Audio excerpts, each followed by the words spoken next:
Magandang araw po sa ating lahat. This is Councilor Danny Daing Hirang. Ang ganda ng Pilipinas, mahalin natin ito. Ang ating subject matter po, ang pagbalik ng barko.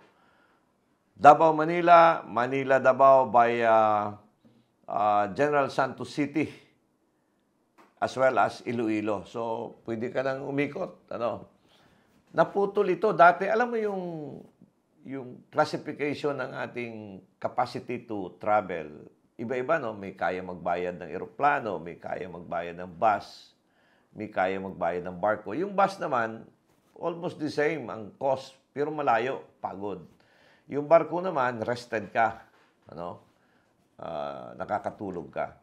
So, dito sa lungsod ng Davao, naputol ito for a long time. Kaya, pinaglaban natin ito, isa tayo sa nag-advocate na ibalik, especially dyan sa 2nd District sa Sasa Wharf. So dito sa Sasa Wharf ngayon, ay meron ng employment generation. Yung mga porter, dati reklamo tayo sila, wala silang kinikita. Mga vendors, so malaking tulong ito sa mga vendors.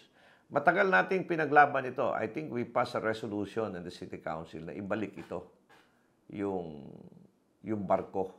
So ngayon, balik na po yung barko. Ito po yung karamihan na sinasakyan dati. Nung hindi kaya mag-eroplano, dumadaan ng Cebu, General Santos. Pagdaan ng Cebu, isang gabi, then Manila. Dati, nung estudyante kami, ito yung isa sa mga sinasakyan namin. Ito. So, congratulations, vendors, porters, Department of Transportation. Maraming salamat po na binalik ninyo dito yung barko.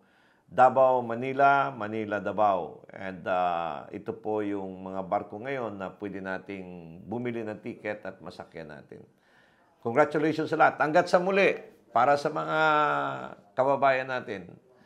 Maraming salamat. Till next time, this is Danny Daing Hirang. Magandang araw po sa ating lahat.